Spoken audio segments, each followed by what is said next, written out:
she found a pale, cold baby left alone in the rain behind her cafe. No heartbeat, glowing red eyes, tiny fangs. She wrapped him in her shawl anyway.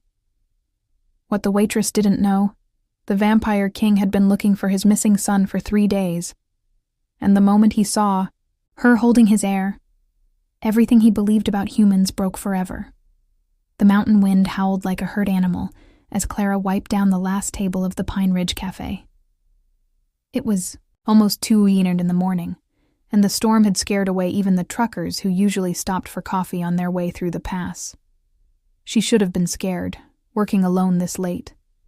But being scared was something Clara couldn't afford.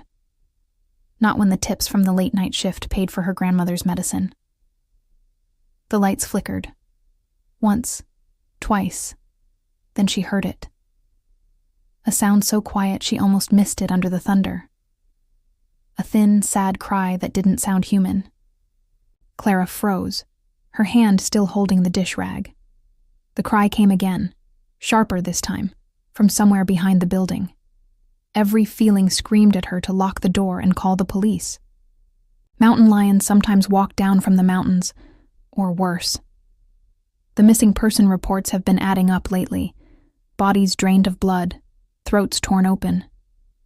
The town called them animal attacks, but the way people whispered in the cafe, the way they locked their doors before sunset, they knew better. The cry cut through the night again. Clara grabbed the flashlight from under the counter and pushed through the back door. Rain hit her face right away, soaking through her thin uniform. She shined the light across the alley, past the dumpster toward the line of trash bins. There, a bundle of cloth was stuck between 2 metal containers, shaking in the heavy rain. Clara's heart pounded as she got closer. Please don't be what I think it is. Please don't be. She pulled back the wet cloth. A baby no more than 3 months old, naked except for the torn blanket wrapped loosely around its tiny body. But this was no ordinary baby.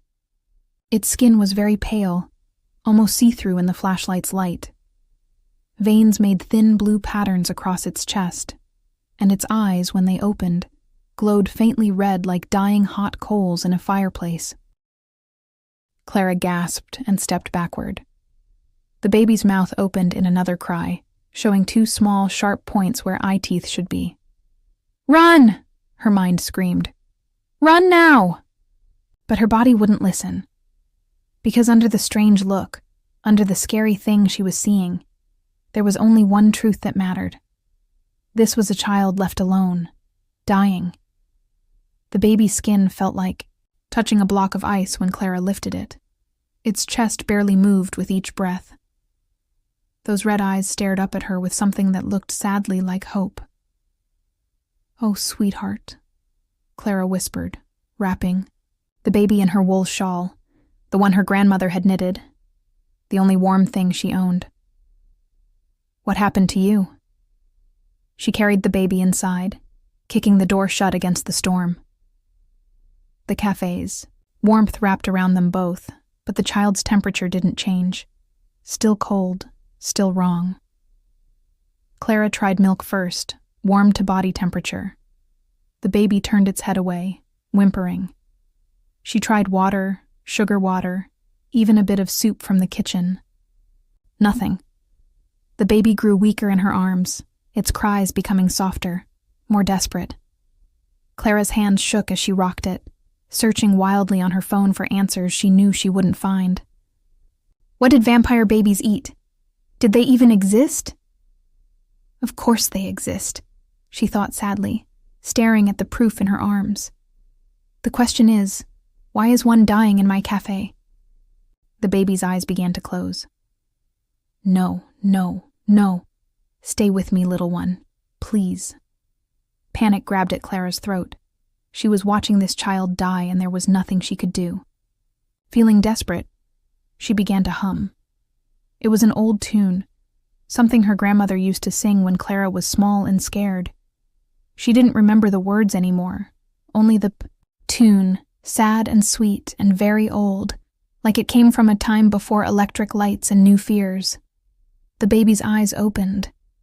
Its tiny fist curled around Clara's finger with surprising strength. The whimpering stopped. "Oh, thank God," Clara breathed, tears streaming down her face. She kept humming, swaying gently, and the baby settled against her chest. Its breathing grew steadier, stronger. She looked down at the child's wrist and saw a mark she'd missed before. A symbol that looked like a crown joined with a crescent moon, deep red against the pale skin. It seemed to glow with its own inner light. This wasn't just any vampire child. This was someone important, someone powerful, and someone had tried to kill it. Clara looked at the cafe's windows, suddenly feeling how unsafe she was. The storm was wild outside, turning the glass into sheets of flowing darkness. Anything could be out there. Anyone. Whoever had left this baby might come back to finish the job. "I won't let them," Clara whispered to the sleeping baby. "I don't know what you are or where you came from, but you're safe now. I promise." She locked every door and pulled the shades. Then she settled into the corner booth, the one where she could see both doors, and held the baby close. The child felt a little warmer now. Its breathing was deep and even. Clara kept humming through the night, watching the darkness beyond the windows, waiting for dawn.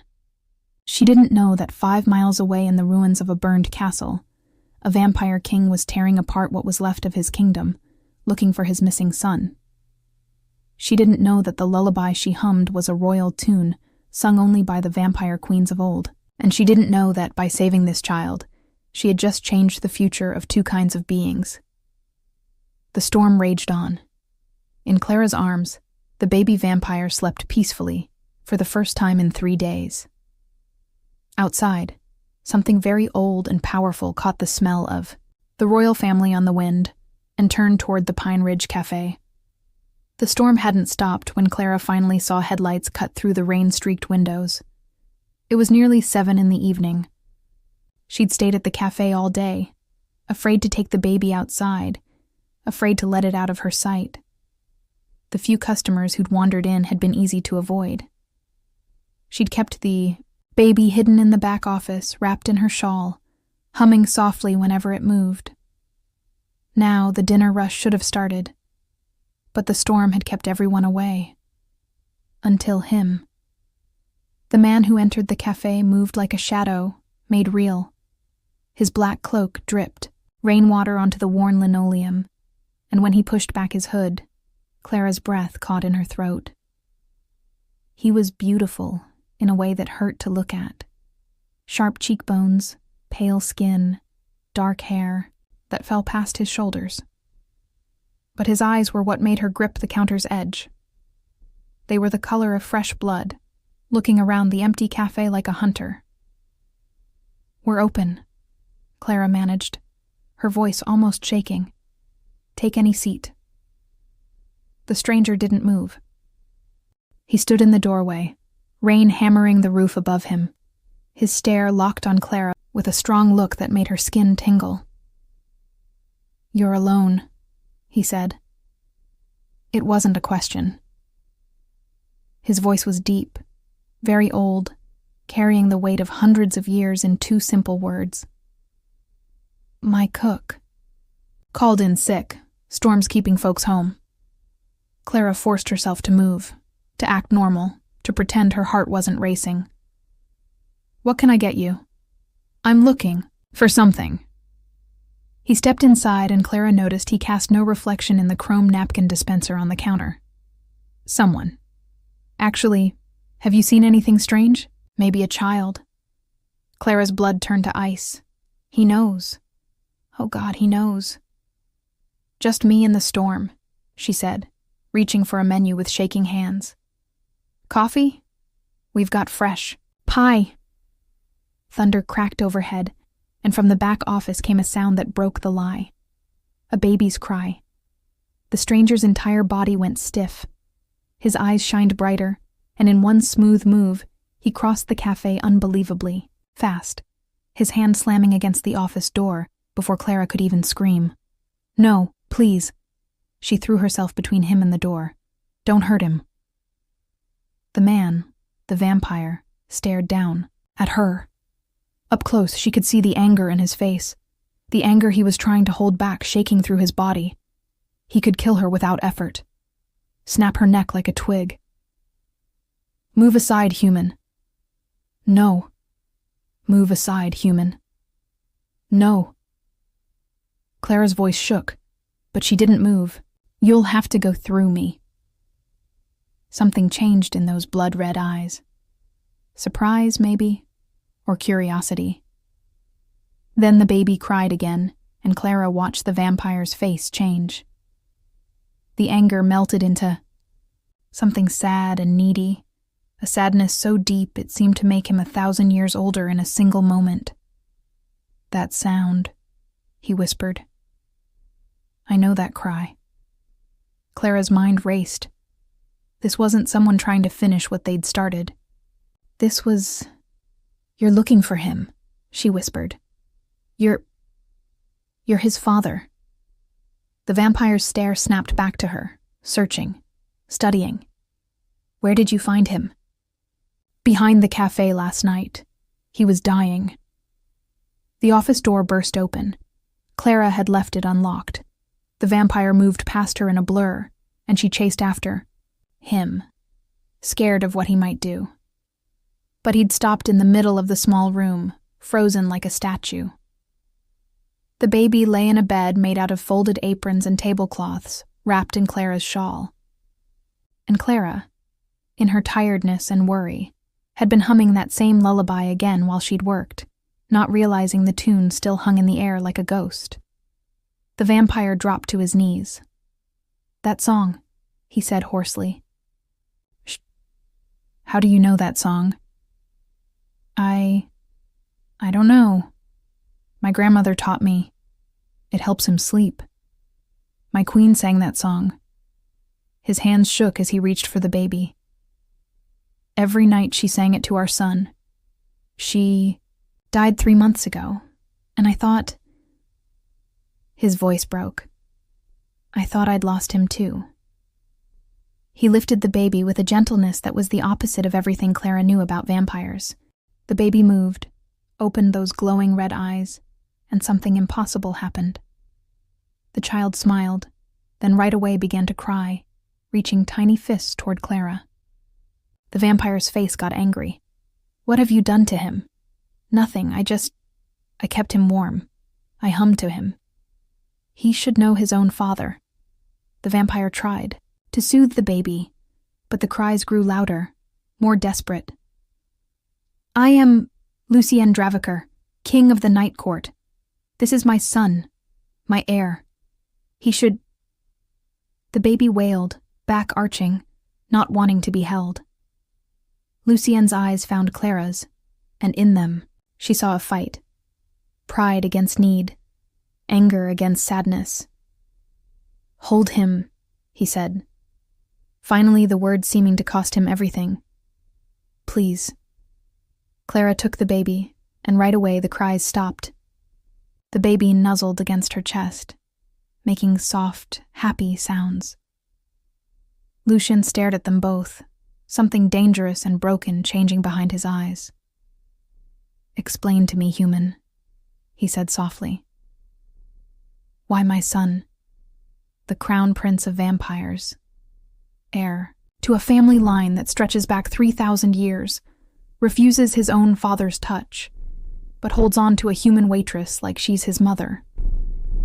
Clara met his stare, the baby warm in her arms. "Maybe," she whispered, "he just knows who saved his life." Thunder rolled overhead, and in the silence that followed, the fragile peace between them shook like a candle flame in the dark. Lucien's hand shot out and grabbed Clara's wrist before she could blink. His grip was iron cold, tight. She gasped in pain, but didn't drop the baby. Saved his life. His voice was soft but strong. Or stole it. He yanked her arm toward him, turning it over. His other hand moved very carefully, pushing back her sleeve to show nothing. No marks, no symbols, No signs of dark magic. The vampire's eyes narrowed. "Show me the child's wrist." Clara's heart pounded. Why now? She carefully moved the baby, showing the tiny wrist where the crown and moon symbol glowed with deep red light. Lucian let go of her and stepped back, his face a look of barely controlled anger. The royal seal. The mark of my family line. His stare cut to Clara like a blade. Only someone who knew exactly what they were looking for would know that mark. Only someone involved in the attack. Attack? What attack? I found him in the rain. Liar. Lucian's fangs came out, shining in the dim light. 3 nights ago, rebel vampires burned my castle's nursery. They killed 6 guards and disappeared with my son. And now, a human who just happens to know the Queen's lullaby, who just happens to find the Crown Prince, expects me to believe this is by chance. He moved closer, and Clara backed against the wall, holding the baby tighter. "The rebels wanted to kill my heir and end my family line," Lucian continued, his voice dropping to a whisper more scary than any shout. "But maybe they had a better plan. Maybe they gave him to a human partner, someone innocent-looking, someone who could hide him in plain sight until... I don't know anything about rebels or family lines." Clara's voice cracked. "I'm a waitress. I work double shifts to pay for my grandmother's heart medicine. I found a dying baby in the trash and I wouldn't just leave him there."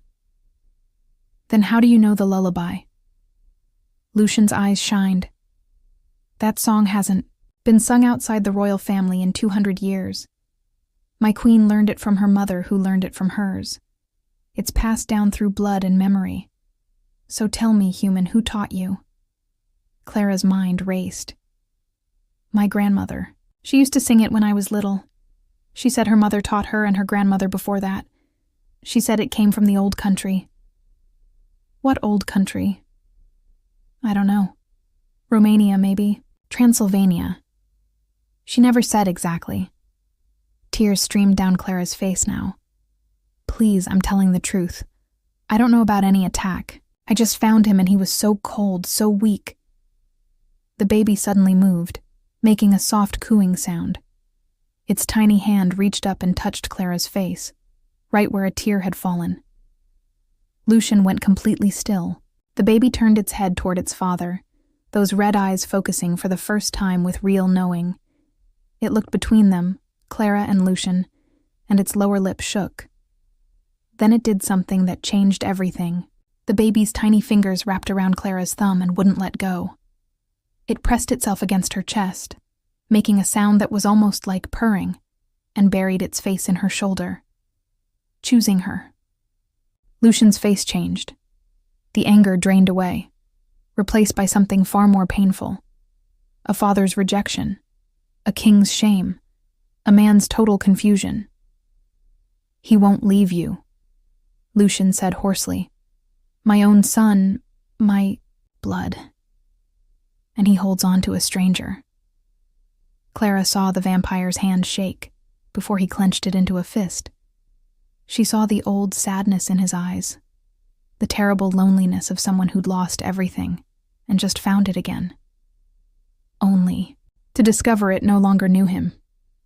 "He's just scared," Clara whispered. "He doesn't understand. You've been gone." 3 days. Lucian's voice was hollow. "I've searched for 3 days. Tore apart every rebel hideout within 50 miles.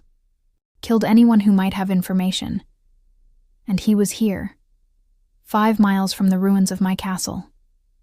With you." He looked at Clara then, really looked at her. Saw the tiredness in her face, the stains on her uniform, the way she held his son with a gentle way. Saw the shawl she'd wrapped him in, worn and old, but clean and warm. "You really didn't know," he said finally. It wasn't a question anymore. Clara shook her head, still crying. "I swear it. I just wanted to help him." Lucian closed his eyes. When he opened them again, some of the anger was gone, replaced by a cold, thinking look that was somehow worse. Then you're a fool, he said quietly, because now you're in danger. The rebels know the royal seal would lead me to my son. They'll expect me to find him. And when they discover a human has been caring for him. He moved to the window, pulling back the curtain to stare into the storm. They'll come for you both. Then take him. Clara held out the baby, even though her heart screamed in sadness. Take him somewhere safe. Lucian looked at his son. At the way the baby right away began to cry at the idea, tiny hands holding Clara's uniform. He won't survive it, the vampire said softly. Whatever you've done, whatever connection you've created, he needs you now. His jaw tightened. Which means human. That whether I trust you or not, I have no choice but to keep you alive. Outside, lightning split the sky. And in the darkness between thunder, neither of them heard the messenger raven take flight, carrying news to the vampire court. The king has found his heir in the arms of a human woman. The vampire court got the news at midnight. Commander Varric read the message twice, his scarred face twisting with disgust. Beside him, Lady Selene, fancy and deadly in her deep red gown, laughed without humor. A human, she said, her voice dripping hate. Our crown prince, the heir to 3,000 years of pure family, holds on to a human waitress like she is his mother. They stood in what was left of the castle's great hall, surrounded by other nobles whose faces showed the same anger. The rebel attack had destroyed much, but the court's pride was still safe, and now that pride burned hotter than the fires that had burned the nursery. It's an insult, growled Lord Thine, his clawed hand crushing the marble armrest of his chair. The king shames us all by allowing this human to touch the royal heir. Varric's eyes glowed in the darkness. It's worse than an insult. It's a threat. He held up the message. The king has taken them both to the old monastery outside the city. He means to protect her. Protect a human? Celine's laugh turned sharp. While our kind pure bloods who've served his family for hundreds of years are called potential traitors and kept far away. She turned to face the gathered nobles. Tell me, does this sound like the action of a sane king? Murmurs rippled through the crowd. She's put a spell on the child, Thane declared. Used some human magic, some dark spell. How else could the prince turn away from his own father? Witchcraft, another vampire hissed. It's the only explanation. Varric let the blaming build, watching the court work itself into anger. Then he raised his hand for silence. The question, he said carefully, is what we do about it. Our king is weak, sad over the queen's death, desperate to save his son. He's not thinking clearly. He paused, letting the meaning sink in. Maybe he needs our help to see the truth. Selene smiled, showing all her teeth. You mean the human must be killed before she ruins the heir more? I mean, Varric said coldly, that the child must be freed from her power. If she dies in the process, he shrugged. What is one human life against the pureness of our royal family? The vote was one-sided. Everyone agreed. At the monastery, Clara walked back and forth on the cold stone floor while Lucian stood still by the window. They'd arrived an hour ago, the vampire moving so fast, through the storm that Clara had barely understood the trip. One moment she was in her café, the next she was in this very old building that smelled of dust and forgotten prayers. The baby slept in her arms, finally peaceful after the mess of the night. Your people won't like this, Clara said quietly. Me being here with him. My people, Lucienne replied without turning, will do as I say. But there was something in his voice. A tension, a doubt, that made Clara's stomach tighten. You don't believe that? He turned then, and she saw the truth in his face. The court has been shaky since my queen died. The rebel attack wasn't by chance. Someone inside my own castle gave them information, timing, guards' positions. His hands curled into fists. I have a traitor in my group, and until I find them, I trust no one. Then why leave us? Here alone? You're not alone. Lucian pointed to the shadows near the door. I've put 2 of my own guards outside. They'll die before they let anyone through. He moved toward her, his look getting a little softer as he looked at his sleeping son. I need to return to the castle, calm the court, make them understand that you saved my heir, not put him in danger. Clara moved the baby. And if they don't understand? Lucian's silence was answer enough. I'll return before dawn, he said finally. Keep him safe. Keep yourself safe. He reached out, stopping, then gently touched his son's cheek. The baby moved but didn't wake.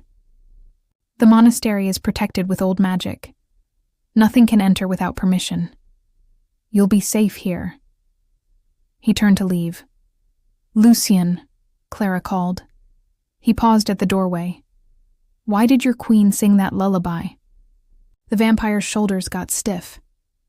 She said it was a song of protection, that any child who heard it would be safe from the darkness. His voice dropped to barely a whisper. I thought it was just a story, but when she was dying, she made me promise that someone would sing it to our son. Every night, no matter what. He looked back, his eyes sad. I didn't know the words. Only she did. And when she died, the protection died with her, Clara finished softly. Until you. Lucian stared at her with a strong look that made her breath catch. A human who shouldn't know that song, shouldn't be able to calm a vampire baby, shouldn't be standing here messing up everything I thought I knew about your kind. He shook his head. I don't believe in destiny, but I'm beginning to think my queen's death and your grandmother's lullaby are connected in ways I don't yet understand. He disappeared into the storm before Clara could answer. She was alone with the baby in the quiet monastery, rain drumming against old stone, when the first scream echoed from outside. Then the second guard's scream cut off suddenly, and Clara realized with ice flooding her veins that someone had just turned against them.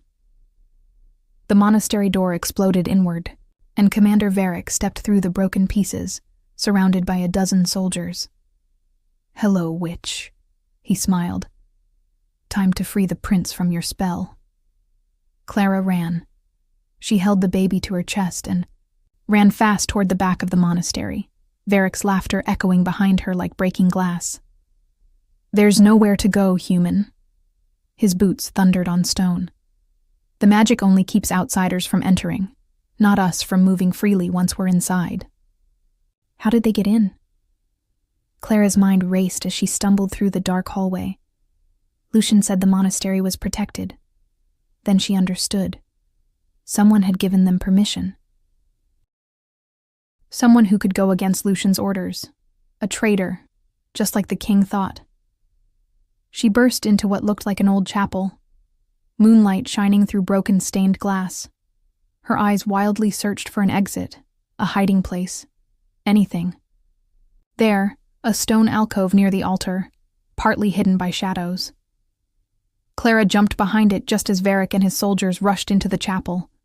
She pressed herself against the cold wall, one hand covering the baby's mouth, praying he wouldn't cry. Spread out, Varric ordered. Find her.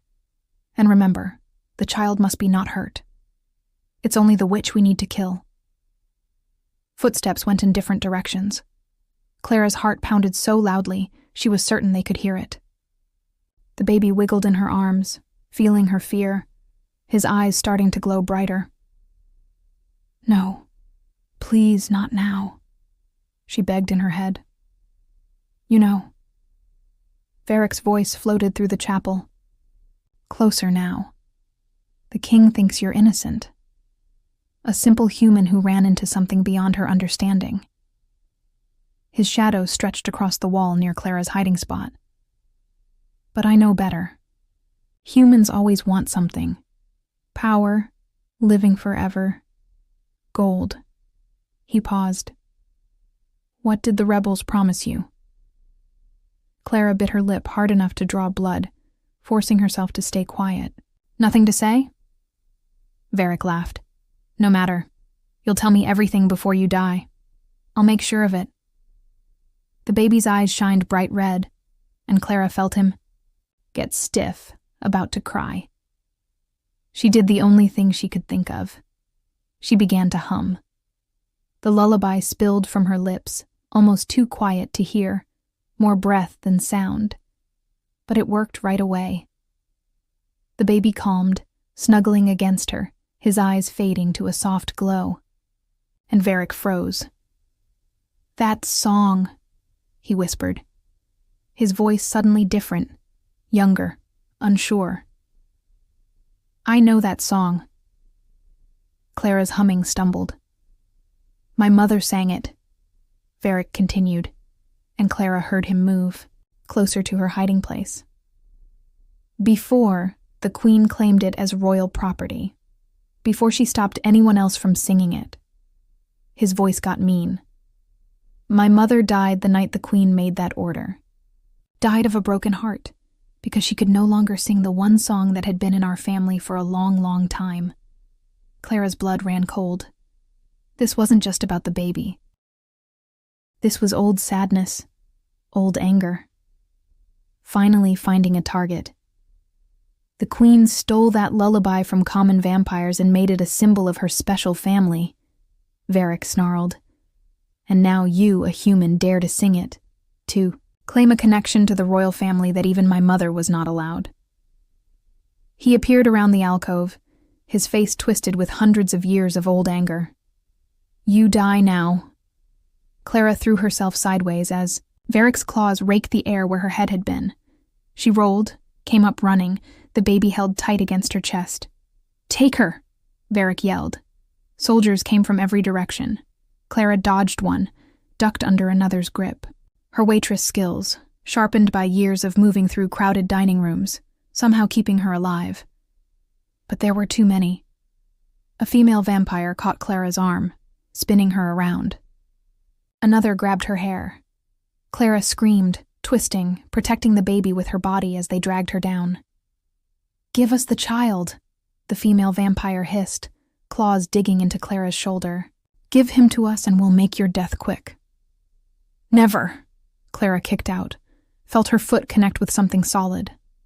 The grip on her hair got lighter. She crawled quickly toward the altar, looking for anything she could use as a weapon. Her hand closed around a piece of broken wood, part of an old cross, broken but still sharp. When the next soldier jumped, Clara drove it into his chest. The vampire screamed and fell, more from shock than being hurt. Clara grabbed the baby and ran for a side door she'd seen, her shoulder bleeding, her lungs burning. Varric showed up in front of her, moving faster than her eyes could follow. His hand wrapped around her throat and lifted her off the ground. Enough games. Clara couldn't breathe. Black spots danced across her sight. The baby cried in her arms, reaching toward her face, his tiny fingers desperate. Put her down, Varric said to himself, as if changing his mind. I want to watch her bleed slowly. He slammed Clara onto the stone floor. Her head cracked against the ground and warm blood pooled beneath her. The baby fell from her arms, crying helplessly. Through the blur of pain, Clara saw Varric walk to the baby. Saw him reach down, his face disgusted, ready to... No! Clara gasped. She dragged herself forward, leaving a trail of blood across the old stones. Please don't hurt him. Her blood touched the baby's hand. The baby's eyes shined with bright red light. A shield of pure energy burst from the child's body, a bubble of burning red power that threw every vampire in the chapel backward. Varric crashed into a pillar hard enough to crack stone. Soldiers flew through windows, their screams echoing into the night. Clara stared at the baby through the glowing shield, her sight going dark. The last thing she saw before darkness took her was the child's sad face. His tiny hands pressed against the inside of the shield he'd made. A prison that kept him safe but kept everyone else out. Even her. I'm sorry, she thought. I tried. Then the world went black. Outside the monastery, shadow moved through the storm with the force of a hurricane. Lucian had felt his son's power wake up, and he was coming. The monastery's walls shook when Lucian arrived. He didn't walk through the door. He became the door, his body changing into a cloud of shadows and anger that exploded through stone like it was paper. The old building groaned under the weight of his anger, hundreds of years-old foundations cracking. What he saw stopped him cold. His son, surrounded by a shield of bright red light, screaming with a power that shouldn't exist in one so young. And on the floor, just beyond the shield's edge, a trail of blood leading to Clara's broken body. Varric stumbled to his feet across the chapel, one arm hanging at a wrong angle. My king, thank the ancients. The witch attacked us. We had to defend.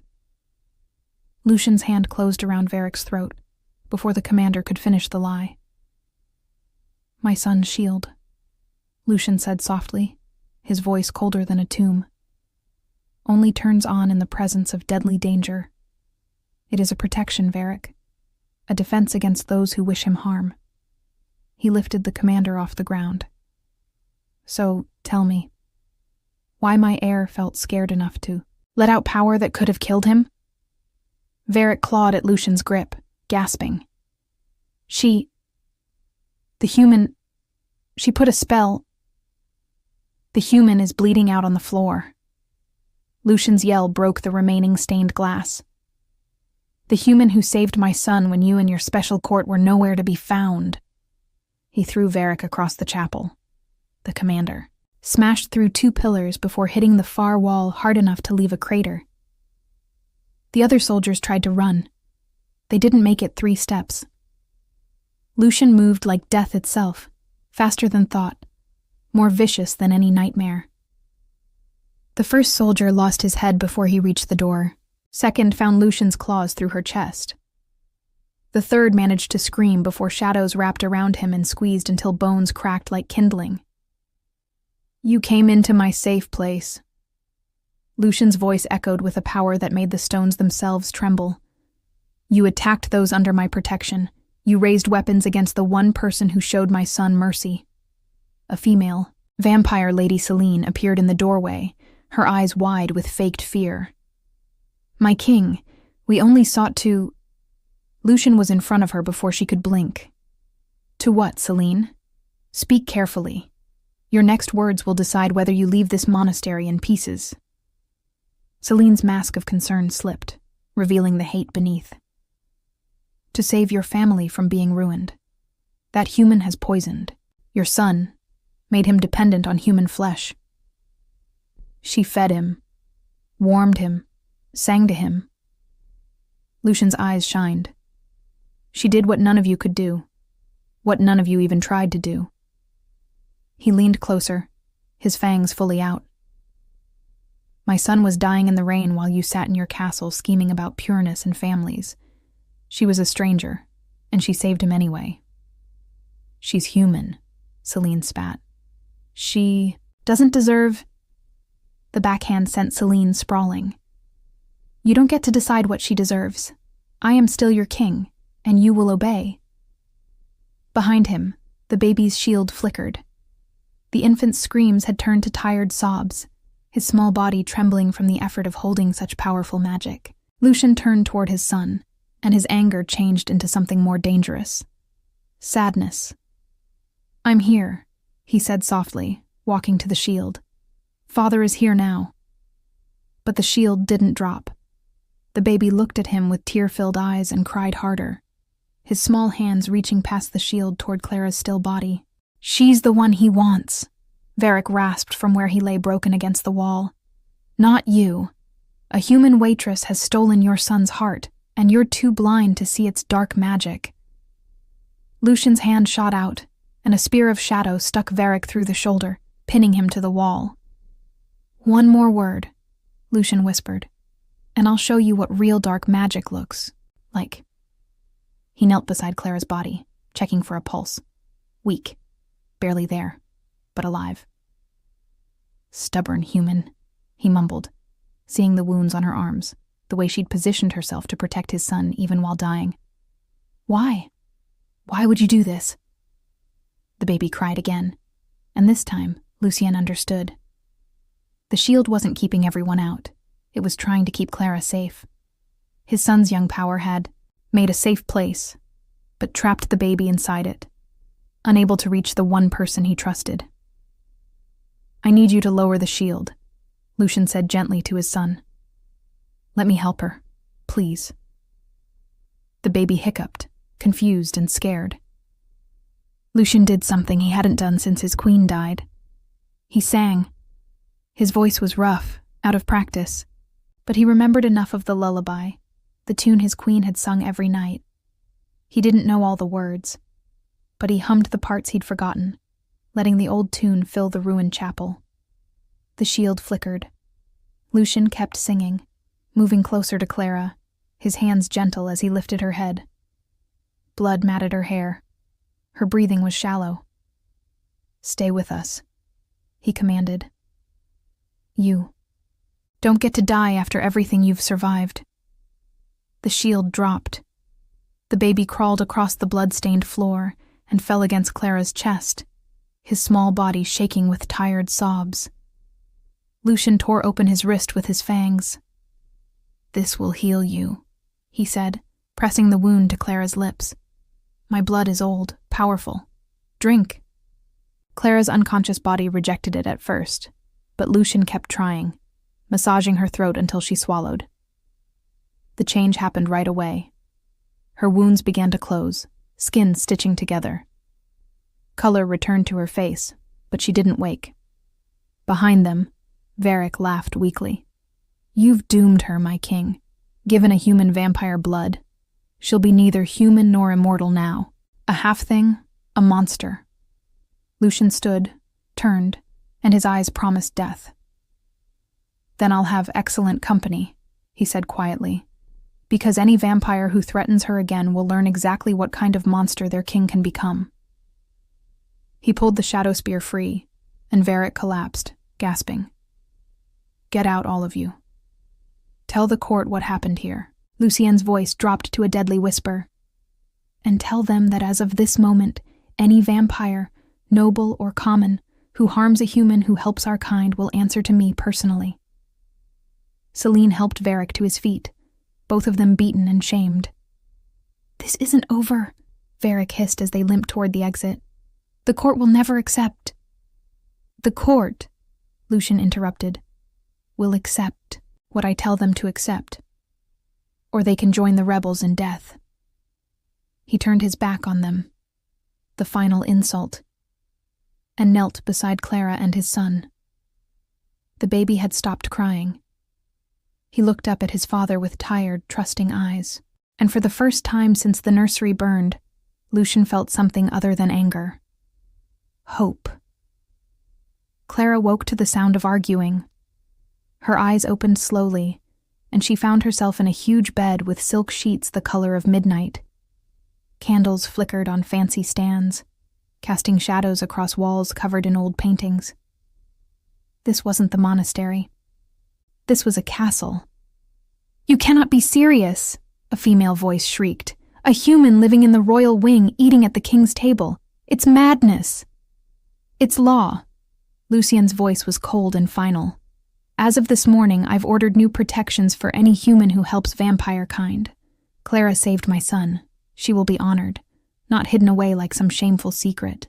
Clara tried to sit up and gasped as pain shot through her skull.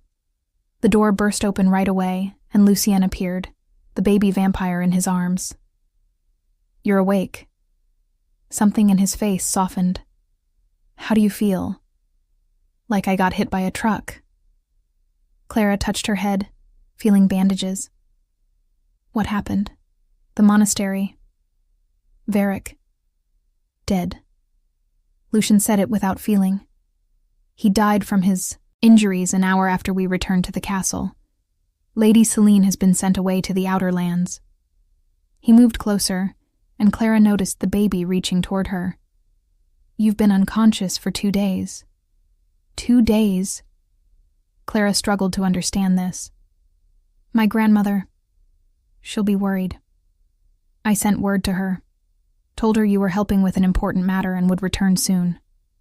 And..." Lucian carefully sat on the edge of the bed. "I also paid her medical bills. All of them. Including future treatments." Clara stared at him. "You didn't have to." "Yes, I did." His eyes met hers with a strong, new feeling.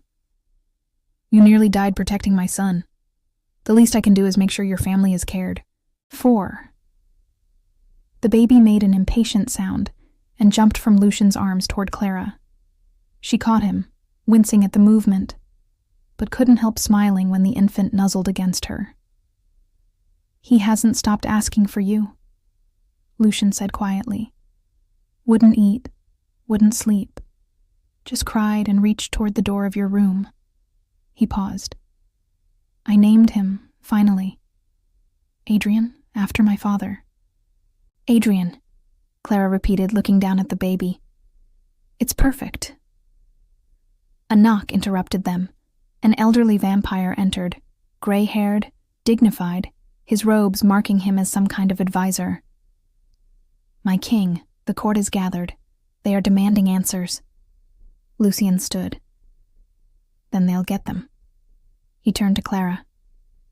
"Can you walk?" "I think so. But..." "Good. Because you're coming with me." 10 minutes later, Clara found herself in the fixed great hall, standing beside Lucian's throne, while what looked like 100 vampires stared at her, with looks ranging from curious to outright hate.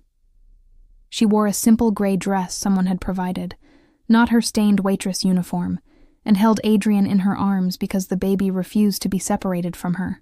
The murmuring stopped when Lucian raised his hand. "2 weeks ago," he began, his voice carrying through the huge hall. "Rebels attacked this castle.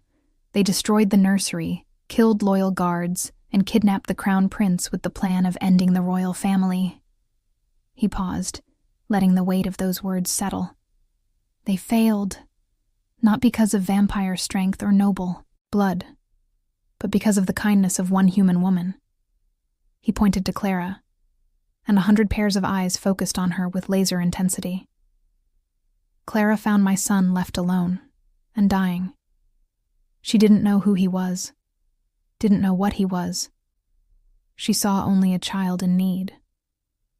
Lucian's stare swept across the crowd. "She fed him, warmed him, protected him, and when soldiers came to kill her for her kindness, she nearly died defending him." "A pretty story," called out an elderly vampire from the back. "But it doesn't change what she is. Human, mortal, weak." "Weak?" Lucian's laugh was harsh. "She survived an attack that killed 2 of my own guards. She fought off 6 trained vampire soldiers while hurt. And she triggered my son's protective shield. Something that only turns on in the presence of real love and sacrifice." Shocked whispers rippled through the crowd. "The shield hasn't appeared in 3 generations," someone breathed. "Exactly." Lucian came down from the dais, moving to stand beside Clara. "My son saw in her what too many of us have forgotten. That strength isn't measured in fangs and family, but in courage and kindness." He turned to face his court fully. "As of today, I'm making new laws. Any human who helps a vampire in real need will be given protection and honor. Any vampire who harms such a human will face execution." His voice hardened. "And Clara, as the one who saved my heir, will be given the title of cradle bearer and appointed as Adrian's official guardian." The hall exploded. "You can't be serious." "A human raising the crown prince. This is a monster." "Silence." Lucian's roar shook the chandeliers. "My queen died knowing our son would need protection I couldn't provide. She sang him a lullaby of shielding passed down through generations. a song that somehow found its way to a human grandmother who taught it to her granddaughter. He looked at Clara with something like wonder. I don't believe in coincidence. I believe my queen's last act was guiding Clara to my son, and I will not dishonor that gift. An old vampire stepped forward, leaning heavily on a cane. And when the child grows, when he takes the throne, what then? Will we be ruled by a king raised by humans? You'll be ruled by a king who understands mercy, Lucian replied. Who knows that our kind's survival depends not on hiding ourselves in pride, but on building bridges, on remembering that we were human once too. The old vampire studied Clara for a long moment. Then slowly, he knelt. The cradle bearer has my respect. One by one, others followed. Not all. At least 20 vampires stormed from the hall in protest. But enough knelt that Clara felt the shift in the room like a tide turning. Lucian placed a hand on her shoulder. Welcome to the court, Clara. I hope you survive it. Me too, she whispered, holding Adrian closer. The baby cooed and grabbed her finger, his eyes glowing softly, not with fear or defense, but with happiness. And in that moment, surrounded by immortal beings in a castle of shadows, Clara felt something she hadn't felt in years. She felt like she belonged. 3 weeks passed like a dream. Clara moved through the castle with Adrian always at her side, learning the rhythms of vampire life. She discovered that many of the younger vampires were curious about her, asking questions about human customs, new technology, even recipe ideas. The older nobles kept their distance, but their hate had cooled to weary watching. And Lucian? Lucian was changing. She noticed it in small ways first. How he'd pause in doorways to listen when she sang to Adrian. How he'd started taking his evening walks through the castle gardens instead of hiding in the throne room. How he smiled, actually smiled, when Adrian took his first crawling steps toward Clara across the nursery floor. He's getting stronger, Lucian said one evening, watching his son play with wooden blocks Clara had requested from the village. The royal doctors say his growth is speeding up. Whatever you've been doing. I've just been loving him, Clara interrupted softly. That's all. Lucian's face flickered with something painful. I've been a king for 300 years. A warrior for longer. But I'm only learning now how to be a father. He knelt beside Adrian, offering his hand. The baby grabbed his finger without stopping, giggling. He used to fear me. Now he knows you, Clara finished. You've been here every day, reading to him, playing with him. That's what matters. That morning, Clara had noticed something impossible. Walking through the castle, she passed a window and seen green shoots pushing through the courtyard soil. The first growth in the gardens since the queen's death. Now, as sunset approached, she took Adrian outside to see. The courtyard had changed. Where there had been only dead earth and skeleton trees, now tiny flowers bloomed, white and silver, glowing faintly in the fading light. The fountain in the center, dry for months, suddenly bubbled to life. By the ancients, breathed an elderly servant, staring at the water. The queen's fountain, it only flowed when she was happy. Clara looked down at Adrian in her arms. The baby reached toward the flowers, laughing with pure delight. Lucian came out from the castle and stopped dead. The gardens, he whispered. They're alive. He walked forward as if in a trance, touching leaves that shouldn't exist, staring at blooms that had no right to grow in vampire land. His fingers trembled as he cupped a silver flower, the same kind his queen had loved. She used to say that love made things grow, he said hoarsely. That kindness was stronger than any magic. I thought she was being poetic. He looked at Clara, and his eyes shimmered with unshed tears. But it's true. You brought life back to this place. Real life. Not just survival, but hope. Adrian squirmed, and Clara set him down carefully on the grass. The baby crawled toward Lucian, grabbed his father's leg, and pulled himself up to standing for the first time. Lucian caught him, lifting Adrian into his arms. The baby patted his father's face, babbling something that sounded almost like words. "He's trying to talk," Clara said, her heart swelling. "He's trying to say, Papa." Lucian's voice cracked. "I can hear it." A crowd had gathered, servants, guards, even some of the nobles. They watched in silence as their king held his son in a garden brought back from death, tears finally falling down his immortal face. "My queen told me once," Lucian said loud enough for all to hear, "that our curse wasn't the sunlight or the bloodthirst. Our real curse was forgetting how to feel, how to love." He looked at the gathered vampires. "We've spent centuries building walls, hiding ourselves, calling it strength. But it was just fear. Fear of being hurt. Fear of being human." He turned to Clara, still holding Adrian.